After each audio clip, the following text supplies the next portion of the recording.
नमस्कार. महाराष्ट्र योजना कॉर्नरमध्ये आपल्या सर्वांचे स्वागत आहे.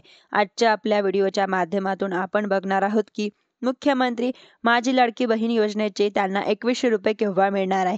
काही महिलांना आलेले सुद्धा आहे. आपण सर्व माहिती जाणून घेणार आहोत. अडचण असल्यास ते आपण जाणून घेणार आहोत. लाडक्या बहिणीच्या बँक खात्यावरती लाडकी बहीण योजनेच्या 6व्या हप्त्याची 2100 रुपये हे जमा केले जात आहे. महाराष्ट्र राज्य सरकारची माझी लाडकी बहीण योजना ही राज्यातील महिलांसाठी एक वरदान ठरत आहे.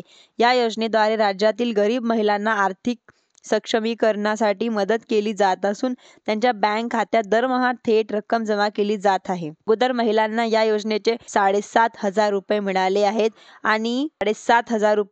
आहेत आणि यातच आता महिलांना पुन्हा एक मोठी आनंदाची बातमी अशी आलेली आहे. आतापर्यंत लाडकी बहीण योजनेअंतर्गत राज्यातील पात्र महिलांना 5 हप्त्याचे पैसे मिळाले आहेत. प्रत्येक हप्ता हा 1500 रुपये प्रमाणे देण्यात आला आहे. आता योजनेचा 6वा हप्ता देखील महिलांच्या खात्यात जमा होत आहे.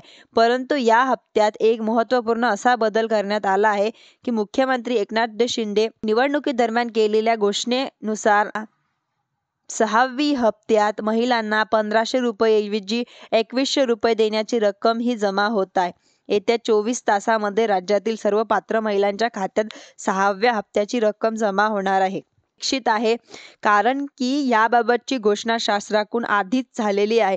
त्यामुळे महिलांच्या बँक च्या वरती 2100 रुपये हे 24 तासाच्या आत जमा होण्याची अपेक्षा आहे. परंतु लाडक्या बहिणींना 6वी हप्त्याचे 2100 रुपये देण्यात अगोदर या ठिकाणी ज्या काही गोष्टी सांगितल्या आहे या गोष्टीची माहिती असणे खूप गरजेचे आहे. आता या हप्त्याची काही विशेष नियम आणि अटी लागू करण्यात आले आहे. या नियम आणि अटीमध्ये ज्या महिला बसणार आहे त्या महिलांनाच या ठिकाणी 6व्या हप्त्याचे 2100 रुपये हे मिळणार आहे. त्यामुळे हे नियम आणि अटी महिलांना माहीत असणे खूप आवश्यक आहे. अन्यथा तुम्हाला या ठिकाणी लाडकी बहीण योजनेचे 2100 रुपये हे घेता येणार नाही. या ठिकाणी नवीन सरकार स्थापन झालेले आहे. त्यामुळे आता लाडकी बहीण योजनेचा दुसरा टप्पा सुरू झालेला आहे आणि दुसऱ्या टप्प्यात अंतर्गत लाडकी बहीण योजनेच्या बऱ्याचशा गोष्टींमध्ये बदल देखील करण्यात आलेला आहे. तर ते काय बदल केले आहे? आता या ठिकाणी तुम्हाला 6वी हप्ता म्हणजेच 2100 रुपये घेण्यासाठी नेमके काय करावे लागणार आहे, कोणत्या पात्रतेत तुम्हाला बसावे लागणार आहे. चला तर सविस्तर जाणून घेऊया आजच्या व्हिडिओच्या माध्यमातून. चला बघूया 2100 रुपये घेण्याची पात्रता आणि निष्कर्ष. तर सगळ्यात पहिला आणि सगळ्यात महत्त्वाचा नियम जो काही आहे तो म्हणजे अर्जदाराच्या बँक खाते आधार कार्ड सोबत लिंक असणे आवश्यक आहे. या ठिकाणी बऱ्याचशा महिलांना अशा आहे की ज्या महिलांना अगोदर बँक ते आधार कार्ड सोबत फक्त लिंक नसल्यामुळे त्यांना मागचे हप्ते हे आलेले नाहीत. की या ठिकाणी जर त्यांनी त्यांचे बँक खाते आधार कार्ड सोबत लिंक केले असते तर मात्र आता देखील या ठिकाणी लाडकी बहीण योजनेचे हप्ते त्यांना मिळाले असते. परंतु त्यांच्या चुकीमुळे त्यांना मागचे हप्ते हे लाडकी बहीण योजनेचे मिळालेले नाही. त्यामुळे या ठिकाणी सगळ्यात पहिला नियम आणि अटी ही ठेवण्यात आली आहे ती जर आता लाडक्या बहिणींना 6व्या हप्त्याचे 2100 रुपये पाहिजे असतील तर मात्र त्यांचे बँक खाते हे आधार कार्ड सोबत लिंक असणे आवश्यक आहे.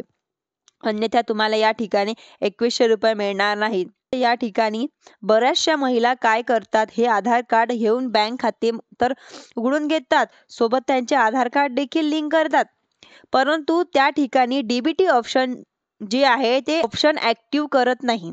त्यामुळे अशा महिलांना देखील या ठिकाणी 2100 रुपये घेण्यासाठी खूप मोठी अडचण येणार आहे. त्यामुळे त्यांचे आधार कार्ड सोबत लिंक आणि परंतु त्याने डीबीटी ऑप्शन हा ॲक्टिव्ह केलेला पाहिजे. त्या महिलांनाच बँक चेक करून घ्यायची आहे त्यांना डीबीटी ऑप्शन ॲक्टिव्ह आहे की नाही. फक्त त्यांना अजूनपर्यंत लाडकी बहीण योजनेचे पैसे 1 रुपया सुद्धा आलेले नाही.